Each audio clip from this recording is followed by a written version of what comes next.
Thank you. Hi, everybody. It's my pleasure to give this talk about an extension of ComDim for the analysis of K+1 datasets in application to Sensometrics. This work is done with Angelina, who is not here, and the other colleagues are here. Véronique Cario over there, and Douglas Rutledge here. So, actually, the ComDim is the new name of a method that was called CCSWA. People found that this new name, ComDim, is sexier than CCSWA, which I can understand, actually. Yes, the idea is that I'm going to talk mainly on an extension which is called PComDim. And more babies are on the way, you will see afterwards. So what it is about, the setting is this. You have, what the setting about, ComDim, I mean. You've got several data tables.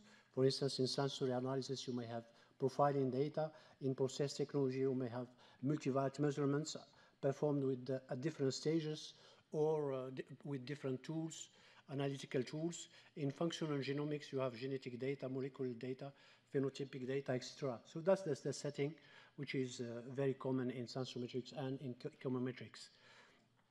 So this is ComDim. Let me tell you some words about the history of ComDim, actually, which is at the beginning was called CCWA, as said. It was actually designed by Hal McPhee, Ian Wakelin, and myself. That's some 25 years ago, actually. And the first who grasped the benefit of this method over alternative method was our friend, the late Gérard Mazerolles. And Philippe also came into action with, by adapting this method to a situation where the data sets match not by the individuals. I mean, not the where the variables actually are the same, not necessarily the individuals. And it gave birth to this method that you saw yesterday with the image analysis. Yes, Mohammed Hanafi, who is somewhere here, proved some very interesting mathematical properties of ComDim. And the one who promoted most the method, actually, is this guy here. Didn't he tell you yesterday, actually, that it is one of his two favorite methods, besides, ICA, yeah. Okay.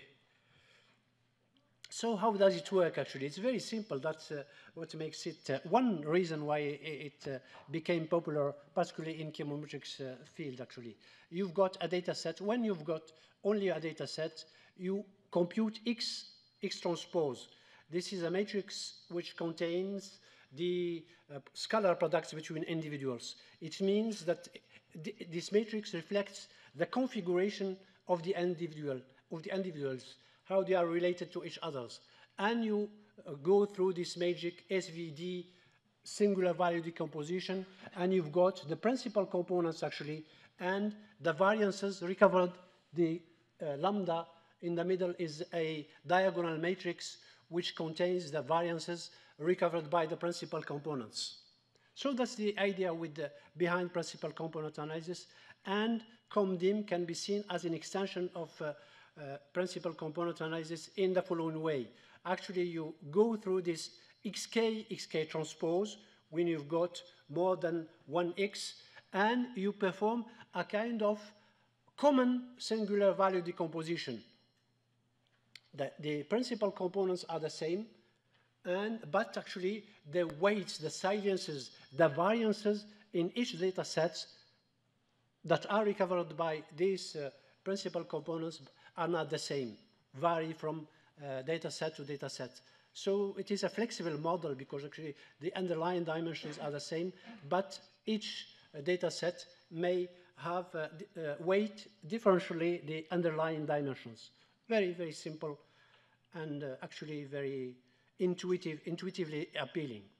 So this is, of course, we could compare this method to Indscal method. The premises with the Indscal are the same, but in ComDim doesn't have degenerate solutions. Sometimes the weight in Indscal, the lambda, the weight in lambda can be negative, which is not very yeah, not very sound actually.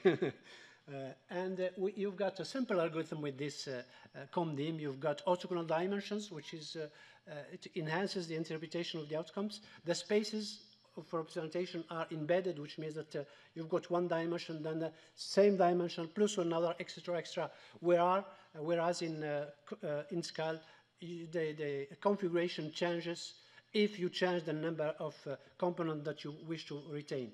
And it can be extended in several ways, and particularly, yes, as I said, Douglas has extended this method in several ways, actually, in every possible way, but this is one more extension, which, as we will see, which consists in actually predicting a Y data set that you have beside your XK data sets. I'll come to that later on. So let me compare this method with Statis, actually, because with Statis, it is also based on the XK transpose, these scalar product matrices. Actually, with Statis, you go through an average group configuration C, and you perform a PCA on the C, and then you get the underlying dimensions. Whereas with ComDim, you've got this straightforward determination of underlying dimensions. And what's more, you've got the silences, which are very, very helpful, actually, which are very interesting in terms of interpretation of the outcomes. Actually, this direct, straightforward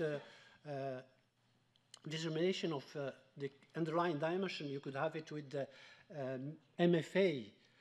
You might ask Eric for more details about this, but you don't have the underlying dimensions.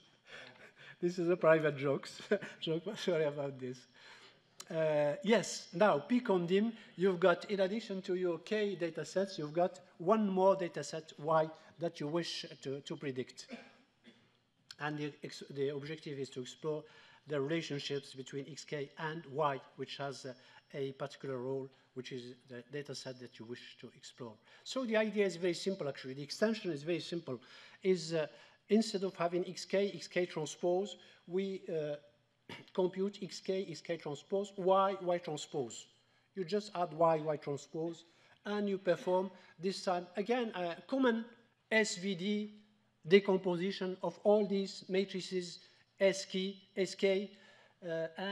yes, this time you have T, gamma K, lambda K, sorry.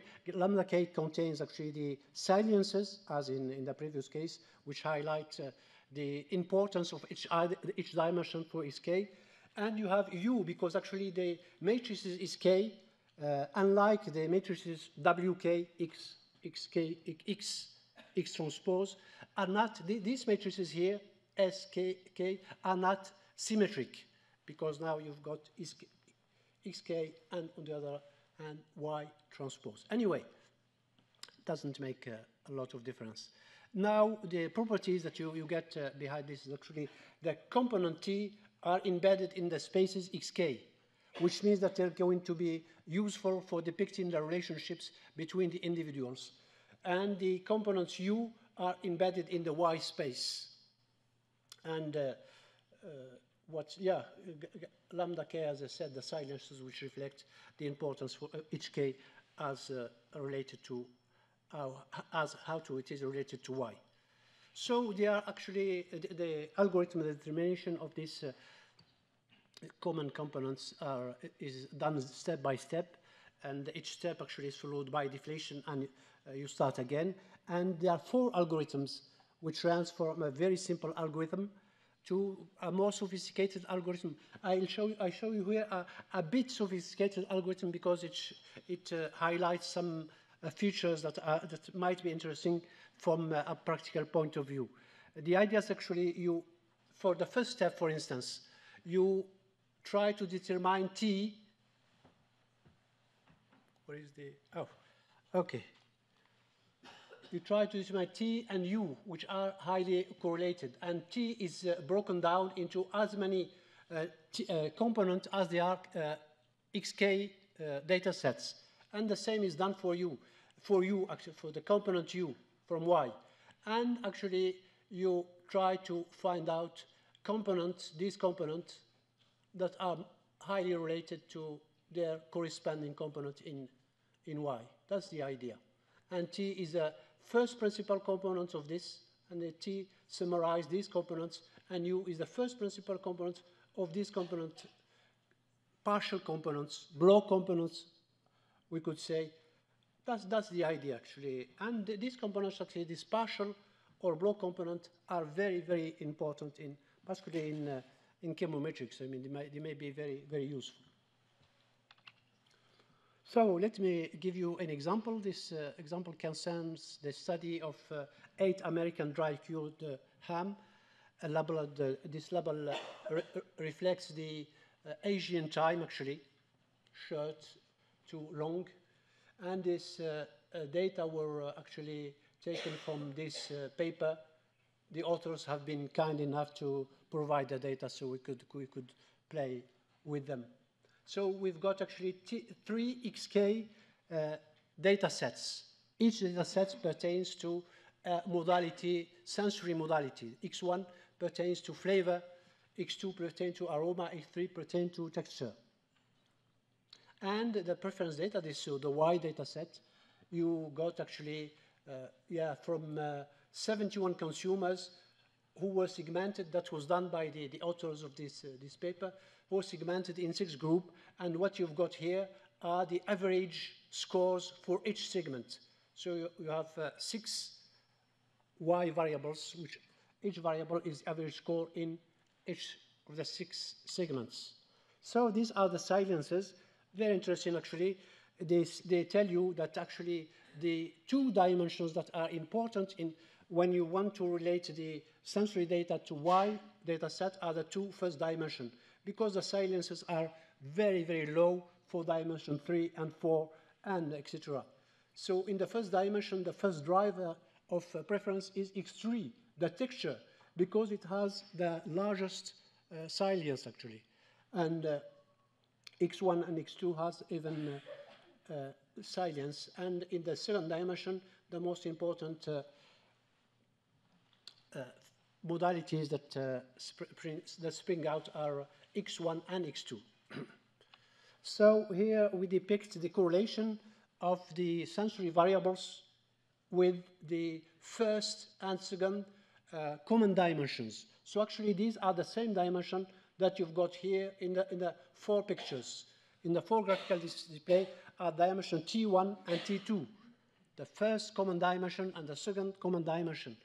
And here you can see actually with the preference data, you can see that the preference of the 6 segments are directed into this, point to this direction here, with preferring hams which are juicy and ham which are sweet, and we don't prefer dry, for instance, dry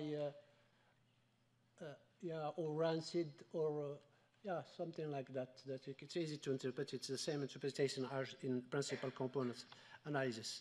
This is the configuration of the products. These are the most preferred products here, the less preferred products here. And I can tell you that actually the method which is actually much used in the context of relating several data sets to one data set is multi-block PLS component. And it gives you exactly the same configuration, as it is also highlighted by this. In this figure, we give the percentage of explained variance by the successive principal common components. And we compare this to the component that you would obtain from PLS, multi-block PLS regression.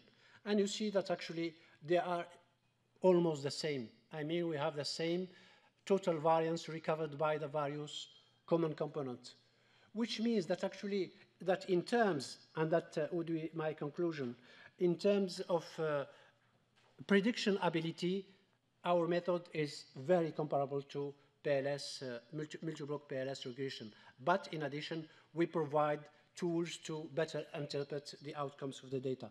And also, and that's very important, our method suggests more extensions actually to other settings. And this is, for instance, in the data that actually were analyzed by the In the paper, 3 minutes and I'll finish. In the paper, they have actually X1, which is the flavor, and they have, besides this flavor, they have preference for flavor, preference of flavor. They have X2 and preference of aroma. So aroma, preference of aroma, X3 and preference of texture. And the extension that we could do is like this, actually. Instead of having one single U, you have as many U as you have Y variables. And you have these graphical displays. Actually, the computation is very simple to derive this common component that on the basis of which you would actually depict the relationships between the products and see how they relate to sensory and preference data. So that's the idea, actually, that you compute, instead of xk transpose, y transpose, you compute here xk transpose, yk transpose. Meaning that actually you want to investigate the relationship between xk and its corresponding data set y. So the idea, the global idea, is that actually this method can be extended to a path modeling framework. And that's what we're working on, and that's what hopefully we're going to present at Sensometrics conference next July in Brighton. Thank you very much for your attention.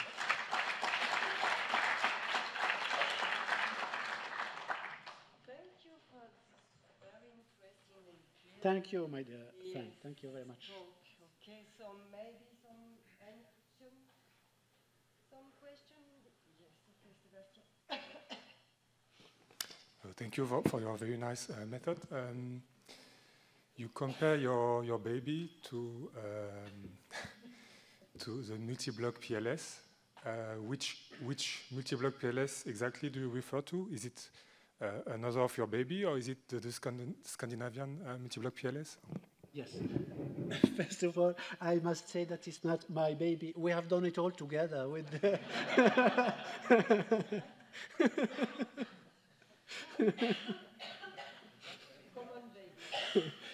So, multi-block PLS I'm referring to is the Scandinavian, actually. Yeah, that's the idea. Not the multi-block PLS DR from yesterday? No. Okay. No. Sebastian also works a lot on this method, ComDim, yeah. But you said that, so you find the same results than with the multi-block PLS, and you said that you have better tools for interpretation. It was not clear to me what was more with your methods. Two things actually. The saliences are very important. They spring out of the model, I mean, very naturally. So these are very important to highlight the importance of each block in the prediction of the Y. That is very, very important. You can't do the same kind of notion with the multi-block PLS? You can do it, actually, but you need to compute several things, and they don't spring naturally from the model. That's the idea. One more point, and that is also very important, is that our approach very naturally extends to other other situations, actually. I mean, very naturally we could relate this framework here, actually. Yeah, here. Very naturally, I mean, you can handle this situation, and you can handle even more complex situations. That's the idea. That's the point of aesthetic, or I don't know if I'm using the right word, but I'm a bit confused with all these many presentations basically of the same thing. And at the beginning of your presentation, when you compare to Indscal, I think something is missing. Indscal was done in the MDS world when you collect dissimilarities. You don't collect variables. And so you can't compute XX prime, okay? So Indscal is useful for that type of data. You have collected dissimilarities, and so you can't do that. You see what I mean? So you start with a table which are observation variable. You don't start with dissimilarities with this method. Yes, what I meant to say... The spirit is the same of the method, but the data are not. What I meant to say is actually you could, when you have XK data sets, you could express them in dissimilarities because using the Euclidean distance, and you could run Indscal on this method, on this, that's the idea. No, I wouldn't do that. I mean, if I have variable, I will do your stuff or multi-block, and if I have dissimilarities, I would do Indscal. That was my point, actually. So you're convinced, but not really, not really, because you started by more or less presenting that as an alternative to probably Indscal. my co-author wants to give more precision. Could switch on the. Maybe one key point is the number of variables. Here, I think it's nearer to kernel vision, where you consider individuals, and maybe not in sensory analysis, but in chemometrics, you've got a lot of variables, and instead of considering a flat like multi-block PLS, when you gather all variables, here you consider with the scalar products a kind of kernel data, and maybe more stable and less sensitive to dimensionality in this case. That can be an answer. Suppose you have a single block in X. What is your method precisely? Canonical correlation analysis or just it's not PLS? More related to PLS. Is it PLS if you have a single block? I don't think exactly so. PLS, but it is very, I can guarantee you that the results will be very close, but we'll get these nice things. Yeah, that's we'll get results very, very close to PLS.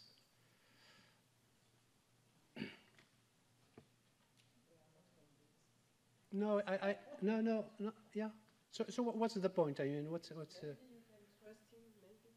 No.